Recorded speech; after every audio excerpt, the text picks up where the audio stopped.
감사한 내용을 먼저 나누겠습니다. 이제 오늘부터 선교축제가 진행되는데요. 감사한 것 같아요.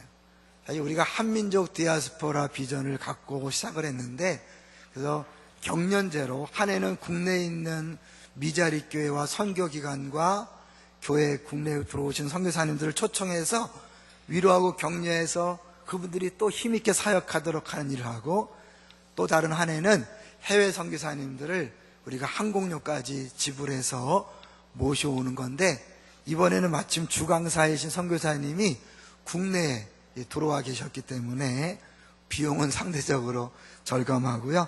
대신에 세 분의 선교사님을 모시고 같이 말씀을 나눌 수 있게 됐습니다. 그분들을 격려하는 것이 최고 큰 목적 중에 하나니까요.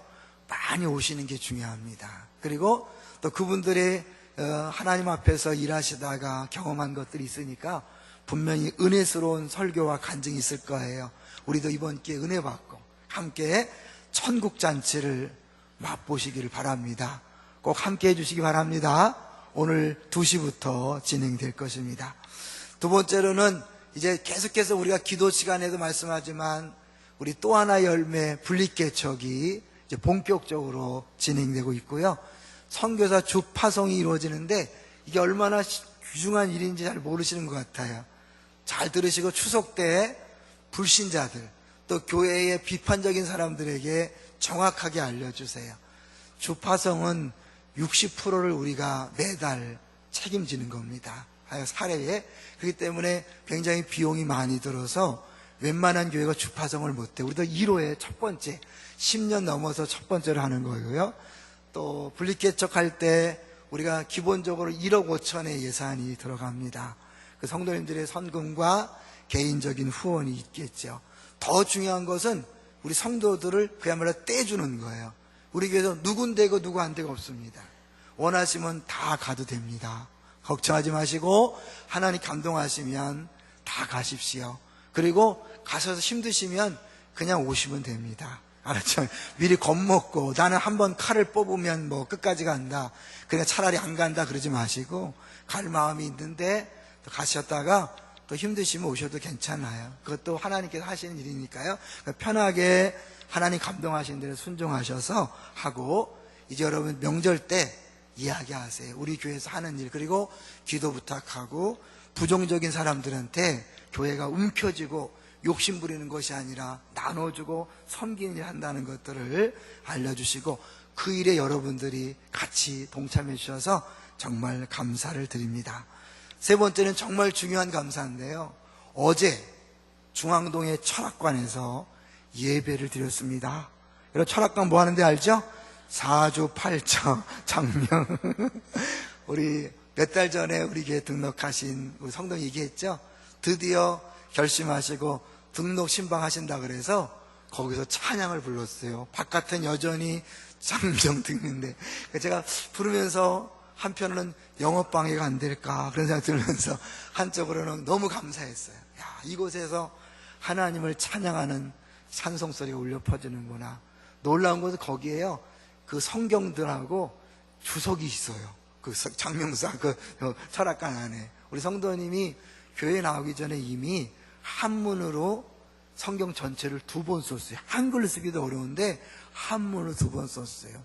그리고 유명하신 전 목사님들 다 설교를 동영상으로 다 들으시고, 그리고 중요한 것은 예배 드린 다음에 시계를 줬습니다.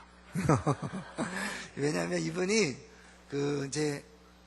하나님의 하나님 뜻한 바가 있어서 우리 교회 처음 왔을 때 설교를 듣고 쇼핑 중독에서 본인이 자유를 얻었다는 거예요.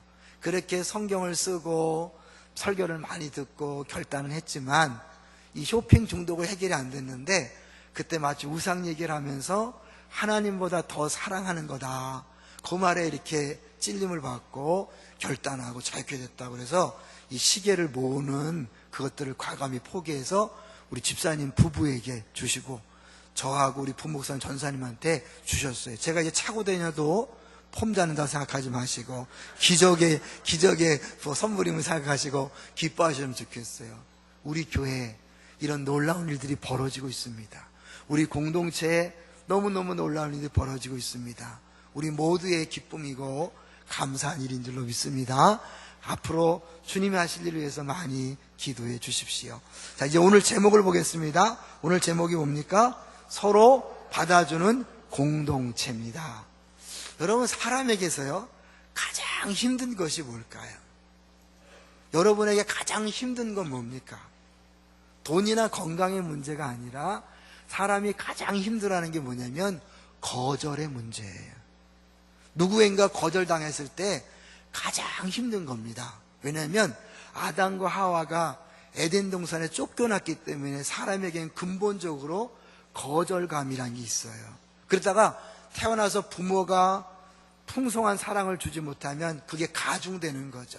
그러다 또 교육자나 믿음의 선배들이나 선생님들, 권위자들에게 상처받았을 때 더 거절감이 커지면서 굉장히 힘들어하죠. 거절감이 있는 사람들이 특징이 뭐냐면 누가 뭐 하라, 하지 말라 이런 걸 견디질 못해요. 그래서 따로는 말씀을 들어도요 뭐 하라 하지 말라 이런 것에 굉장히 민감하게 반응합니다. 그래서 우리 교회에서는 양육을 하는 이유가 그 거절감, 상처, 그런 두려움 그런 것들을 해소하기 위해서 하는 거죠. 우리 양육받지 않은 분들 두려워하지 말고 꼭 양육에 들어오시고요. 그래서 우리 안에 근본적인 그 거절감의 상처, 그거로 인한 두려움, 아픔들을 해결받으시기를 주의 이름으로 축원합니다. 그렇다면 이게 이 인간에게 가장 어려운 거라면 교회에서 가장 먼저 해줘야 될 게 뭘까요? 뭐죠? 교회에서 가장 먼저 해야 될 것은 누구나 받아준다는 경험을 하게 하셔야 돼요. 그래서 오늘 제목이 서로 받아주는 공동체예요. 하나님 이 땅에 교회를 세우신 가장 큰 목적 중에 하나가 그 사랑, 무엇이든지 다 받아주는 사랑을 경험시키려고 이렇게 모아놓은 거예요. 사실은 그냥 각자가 성경 읽고 기도하고 또 열심히 봉사할 수 있지만 이 공동체로 묶어져서 서로 받아주고 받아주는 그걸 통하여 눈에 보이지 않는 하나님의 사랑을 경험함으로 그래 나는 존귀한 존재야, 하나님 나를 사랑하는 존재야, 그렇다면 두려워할 게 없고 걱정할 게 없는 거죠. 이것을 위해서 교회를 세웠는데 의외로요 교회가 서로 받아줍니까? 오히려 더 상처를 많이 줍니까? 한번 여러분 느낌을 얘기해 보세요. 오히려 교회 와서 상처받는 경우가 더 많이 있어요. 왜냐하면 우리가 원해서 만난 게 아니잖아요. 다양한 사람들이 하나님이 모아줬기 때문에 전혀 달라요. 마음에 안 들어요. 스타일이 달라요. 내 스타일이 아니에요. 그러니까 어때요? 기분 나쁘고 보기 싫은 게 너무나 많아요. 외모 자체도 기분 나쁜데 어떻게 해요? 말하는 건 더 기분 나빠요. 행동하는 건 더 기분 나빠요. 그렇죠? 우리 교회 사람들 다 좋아하고 다 품을 수 있습니까? 의외로 그렇지 않아요. 그런데 결국 나는 모든 사람 나를 받아주기 원하잖아요. 나는 그러면서 나는 그렇게 못해요. 로마 교회에도 그런 문제가 있었어요. 바울이 사실은 로마서를 쓴 이유 중에 가장 큰 이유 중에 하나가 아마 로마 교회의 그 안에 있는 갈등 때문이었을 거예요. 그건 로마 교회 문제뿐만 아니라 예수님 오신 다음부터 예수님 오실 때까지 모든 교회에서 일어나는 문제일 거예요. 그래서 오늘 말씀을 잘못 들으면 또 다른 책망으로 질책으로 들을 위험성이 있어서 가능한 제가 톤을 낮춰서 하려고 그래요. 하나님이 지난 수요일부터 목감기를 줘서 소리도 못 지르게 만들었어요. 여러분이 이 특별히 들을 때 기분 나빠도 나한테 하는 소리가 아니라 우리 모두에게 하는 소리라는 걸 기억하시고 들으셨으면 좋겠어요. 왜요? 이 본문은 언제 정해진 거죠?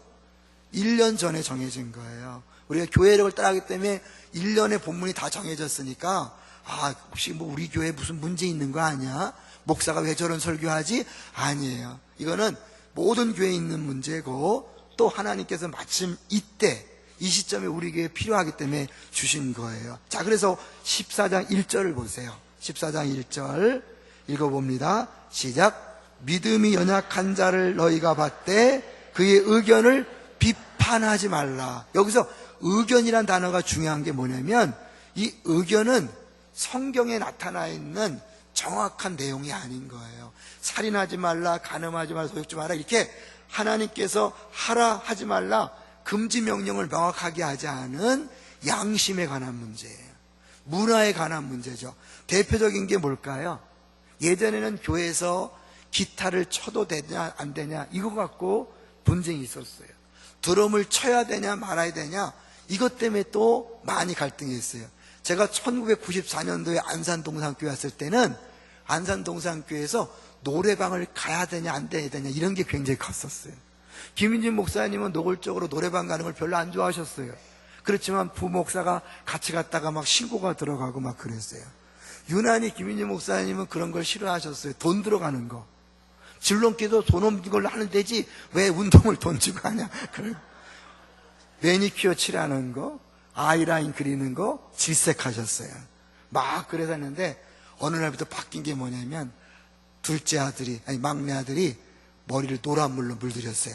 그 다음부터 그 소리 쑥 들어가셨어요. 이런 거는 문화의 문제예요. 양심 문제지 화장을 진하게 하냐 적게 하냐 이런 것들은 성경에 나와 있지 않기 때문에 그것을 다투는 문제가 아니에요. 이제 명절 되면 여러분 집집마다 뭐 하죠? 고스톱을 할 텐데 고스톱을 해야 되냐 말아야 되냐 이것도 성경에 나와 있는 게 아닌, 이거 갖고 또 막 이렇게 싸울 문제가 아닌 거죠. 다양하게 성경에서 분명하게 기록하지 않은 내용을 가지고 우리도 모르게 비판하고 업신여기는 거예요. 일방적인 게 아니에요. 쌍방이 같이 그러는 거예요. 자, 2절을 볼까요? 자, 2절을 같이 보겠습니다. 시작. 어떤 사람은 모든 것을 먹을 만한 믿음이 있고 믿음이 연약한 자는 채소만 먹느니라. 로마교에서는 이 고기 먹는 문제가 심각했거든요. 우리 한국에서는 전혀 문제가 안 되는 거죠.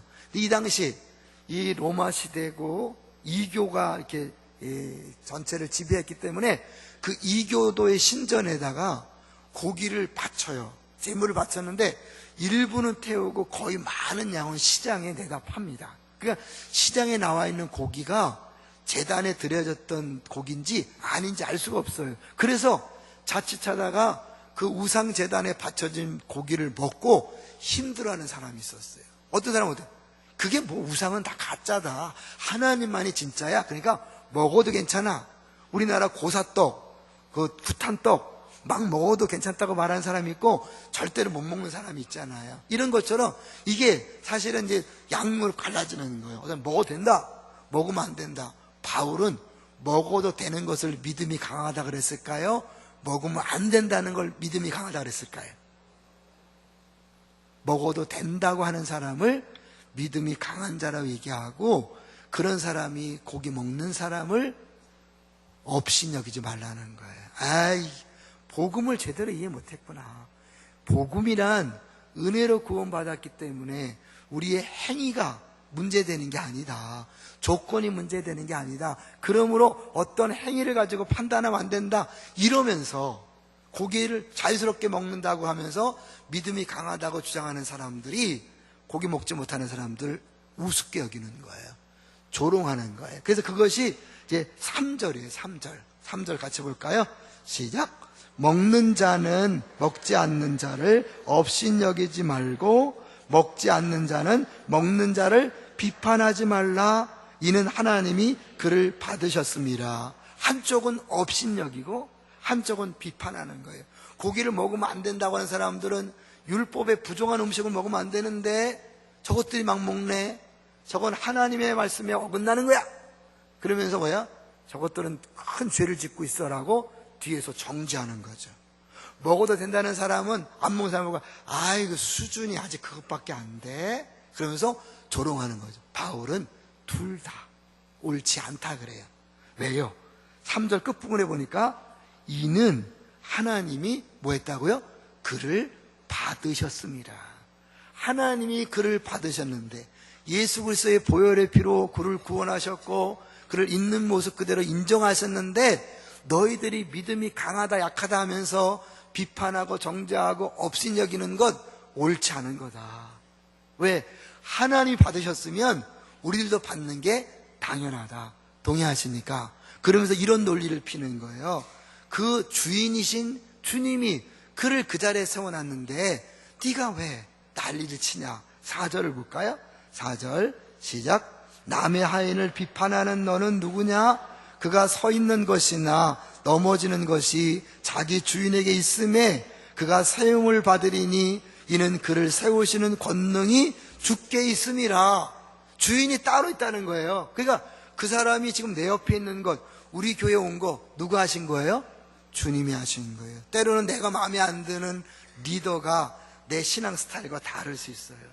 사실 이 고기를 먹지 않은 사람들은 대부분이 유대인 출신이에요. 그들은 이 부정한 것과 부정하지 않은 걸 늘 구분하며 사는 그런 상황이기 때문에 예수 믿고 나서도 그런 게 안 바뀌는 거예요. 반면 이방인들은 원래 그런 게 없으니까 막 먹어도 되는 거예요. 복음만 해서. 사실 우리 교회에서도요, 사실 다양한 교단에서 오셨기 때문에 어떤 사람은 이게 죽어도 박수가 안 되는 분이 있어요. 누굴까요? 저 고신 이런 쪽에서 오신 분들은 잘 안 돼. 아멘이나 박수나 손 드는 거 이런 거 이상해요. 아무래도 불편해. 왜? 처음 신앙 색깔이 있거든요. 그런가 하면 순복음계통에서는 더 뜨겁게 좀 했으면 좋겠는데 이러고 있으면 아우 저 인간은 왜 저러냐 막 이렇게 되는 거예요. 근데 그런 거는 진리 비진리의 문제가 아니기 때문에 그런 걸 함부로 판단하지 말라는 거예요. 근데 하나님이 그렇게 다양한 사람들을 모아놨잖아요. 그런 사람 때 마음에 안 드는 사람을 리더로 세웠잖아요. 주님이 하신 거예요. 근데 그것에 대해서 내 마음에 안 든다고 함부로 뒤에서 이렇게 하면 안 돼요. 근데 대개 좀 어디야? 좀 똑똑하다고 생각하는 사람, 본인이 믿음이 있다고 하는 사람이 더 비판을 많이 합니까? 비판을 적게 합니까? 조심하셔야 돼요. 내가 좀 안다고 하는 사람이 비판하는데 그건 결국 그 사람을 비판하는 게 아니라 뭐예요? 그 사람을 세우신 주님을 비판하는 거예요. 그러면 주님을 욕하는 사람이 무슨 믿음이 있는 사람이에요? 사람이 잘 몰라서 그래요. 성경을 몰라도 너무 모르니까 아는 것처럼 말하지만 그 말하는 것 자체가 세상 말로 영적인 무식을 드러내는 거예요. 아니에요. 여러분, 하나님이 세우신 거예요. 하나님이 알아서 필요치 않으면 또 그만두게 하실 거예요. 떠나가게 하실 거예요. 그러나 있는 동안은 주님이 세우신 줄 알고 받아주셔야 돼요. 믿습니까? 그럼 왜 주인이 따로 있냐면 보세요. 구절을 보세요. 구절. 나와 그 사람, 나와 이웃의 주인이 왜 예수님이냐면 구절 볼까요? 시작. 이를 위하여 그리스도께서 죽었다가 다시 살아나셨으니 곧 죽은 자와 산 자의 주가 되려 하심이라.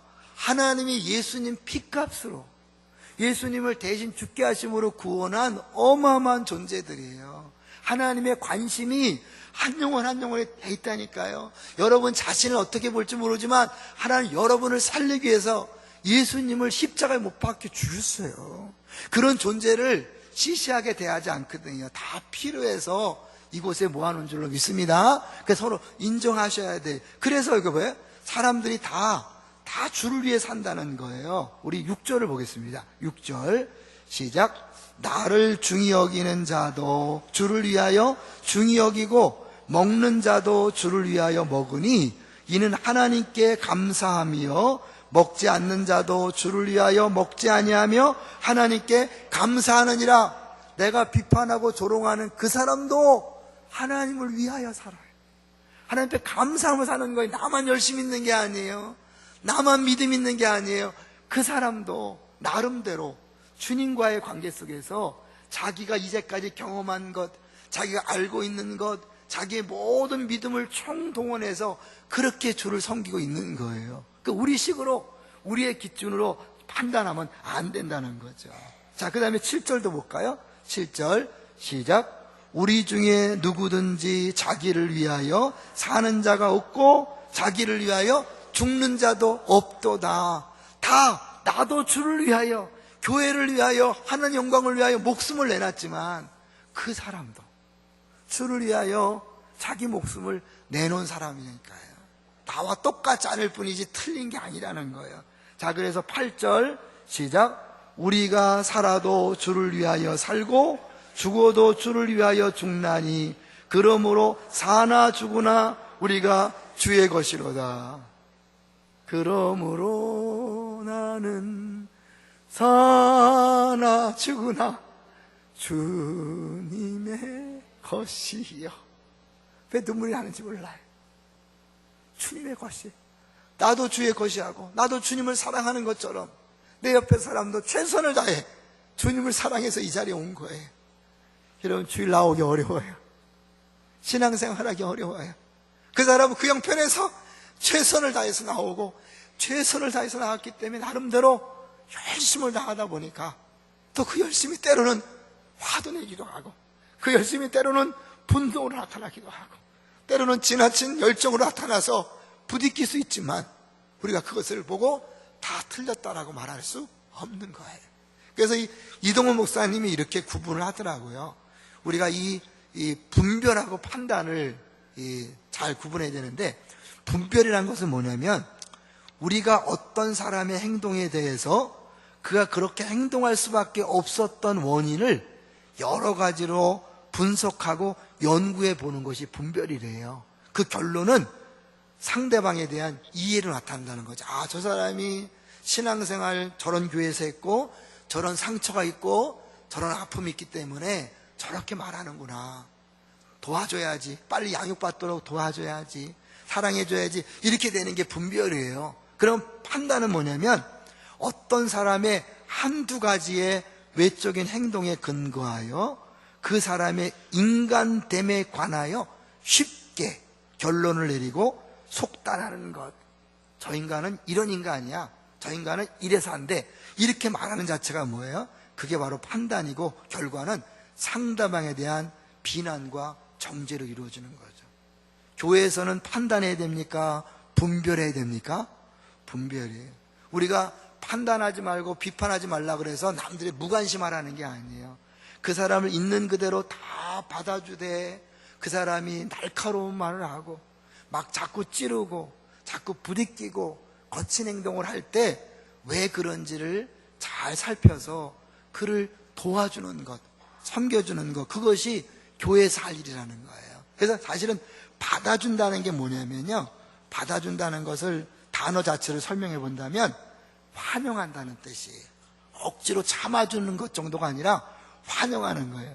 여러분, 우리가 왜 자꾸 이 인사를 하는지 아세요? 어떻게 하면 힘들어 죽겠어. 이놈의 교회는 왜 시키는 게 많냐. 여러분, 그렇게 해서라도 옆 사람에게 웃는 얼굴 한번 보여주고 사랑한다고 말해주고 싶은 거예요.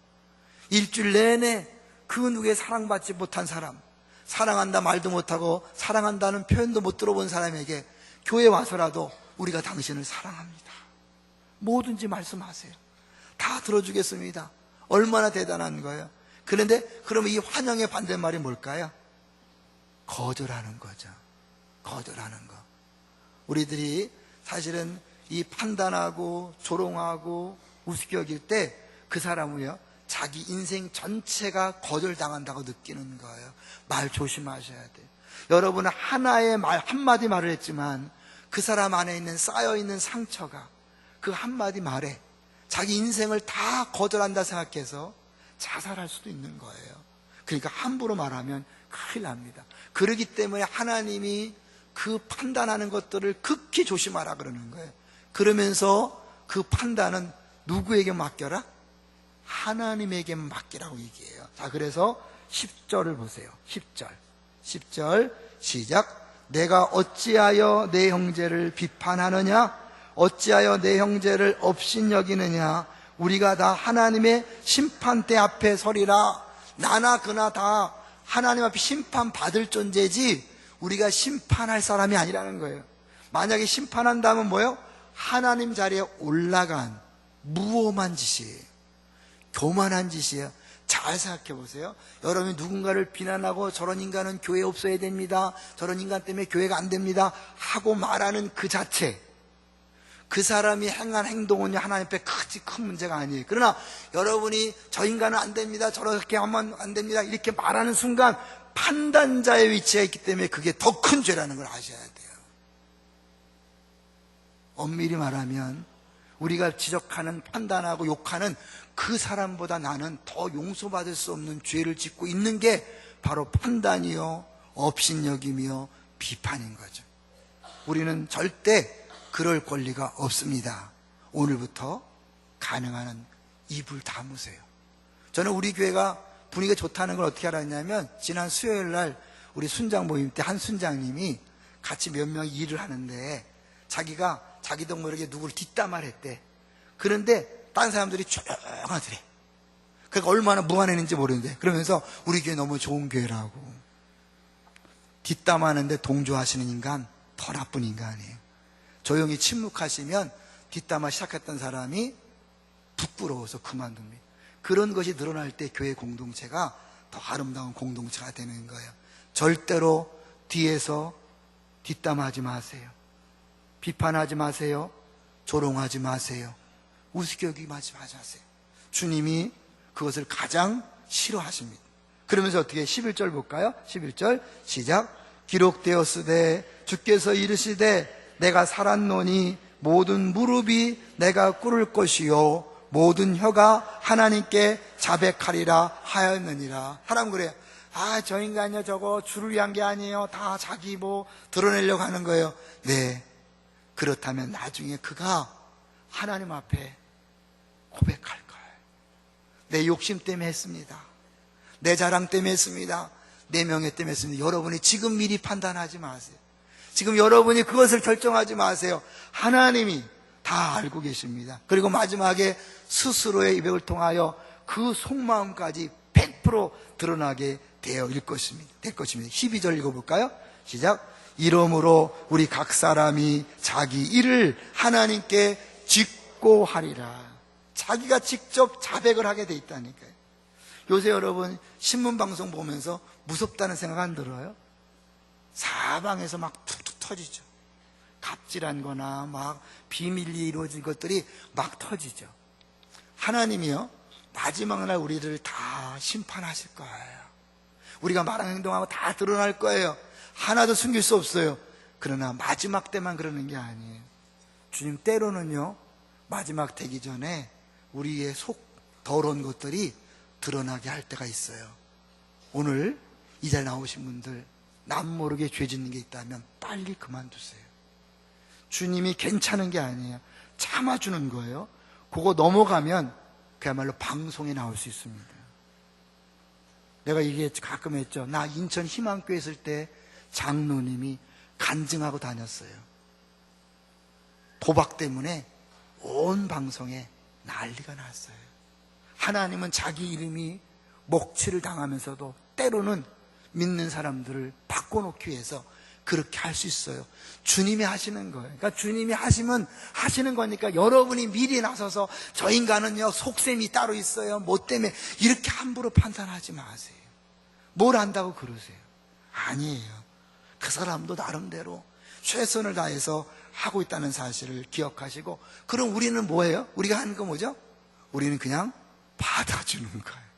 15장 7절 가볼까요? 15장 7절 15장 7절 같이 읽어보겠습니다. 시작.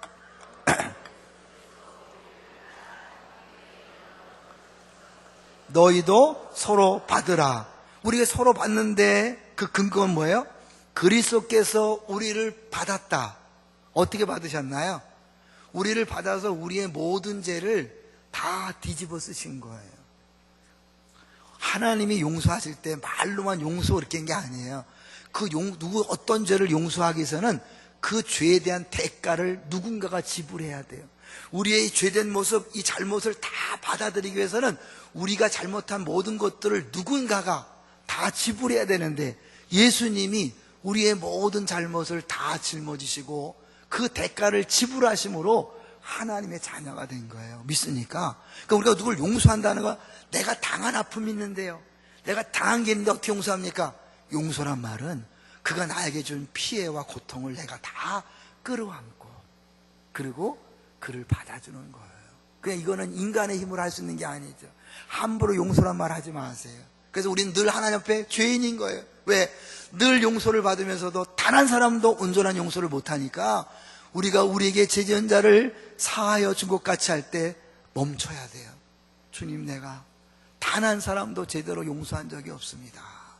그냥 잊어버린 거죠. 외면하는 거죠.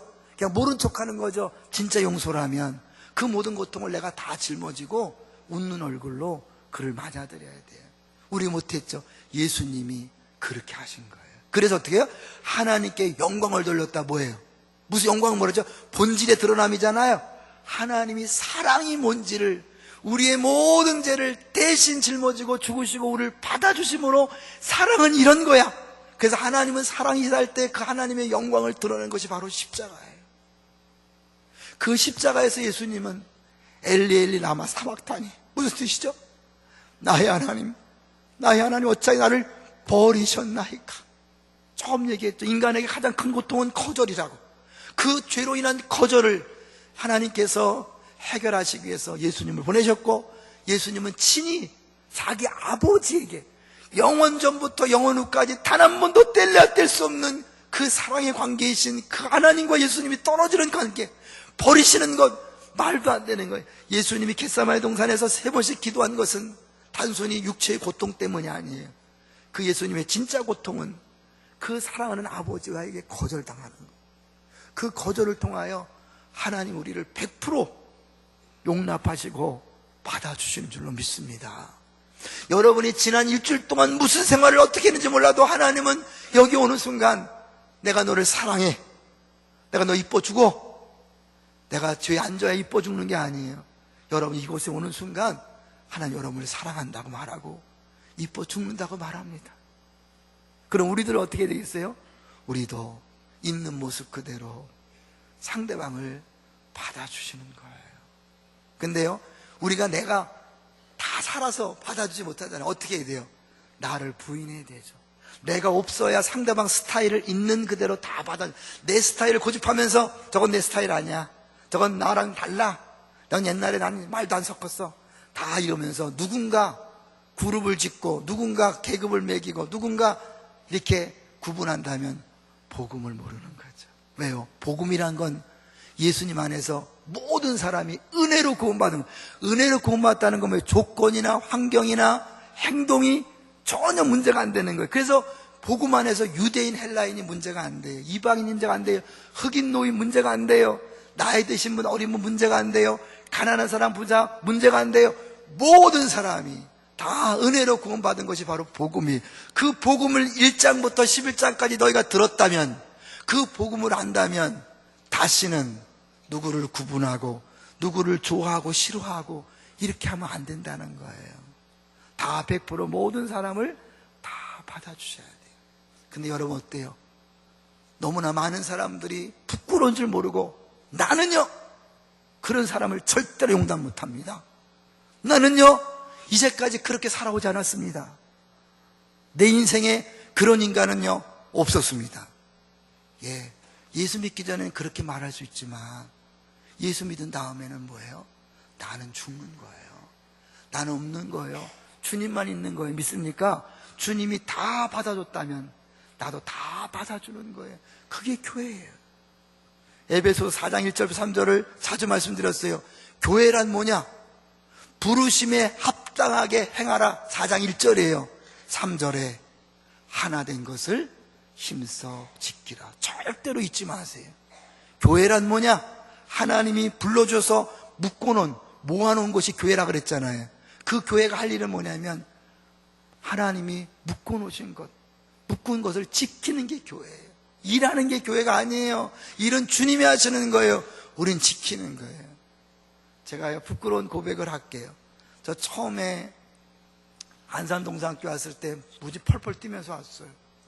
제가 이제 육교를 맡았는데 전사님이 교인들이 막 싫어하더라고. 막 문제점을 얘기하고 막 그러다 보니까 나도 같은 목사로서 왜 이렇게 그렇게 못하냐. 그래서 나도 모르게 이렇게 차갑게 돼 있어요. 지금보다 더 차갑죠. 제가 옛날에 아주 무서웠어요.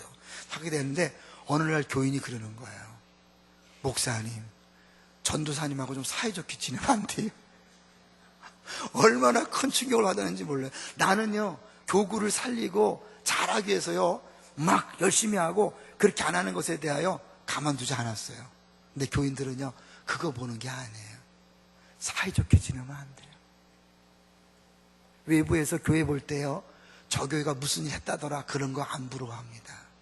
저 교회는 정말 모든 사람을 다 품어주고 다 용납하고 누가 가도 다 인정해줘.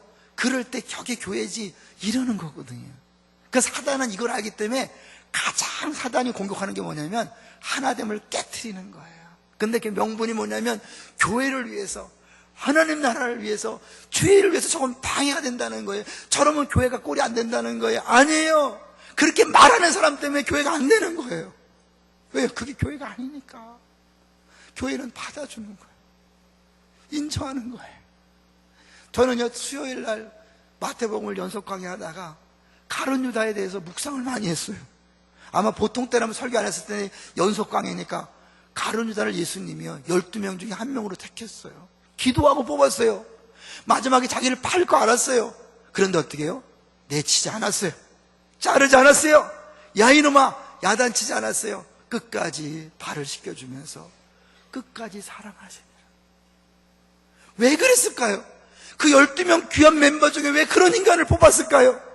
나중에 예수님이 돌아가시고 승천하신 다음에 제자들 느꼈을 거예요. 아, 그렇구나.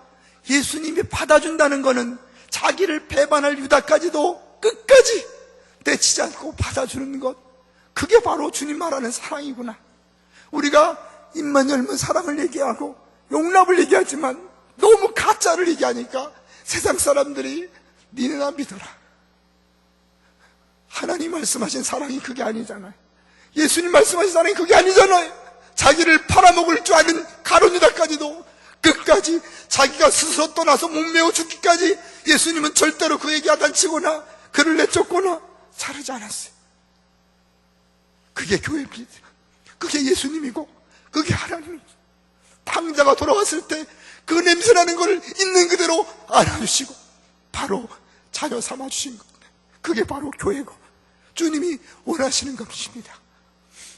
우리가 열심히 선교사 파송하고 분리개척하고 그래서 교회를 많이 하지만 그보다 더 우선되는 건 모든 사람을 품어주고 누가 와도 푸근하게 느낄 수 있는 교회를 만드는 것이 주의 뜻인 줄로 믿습니다.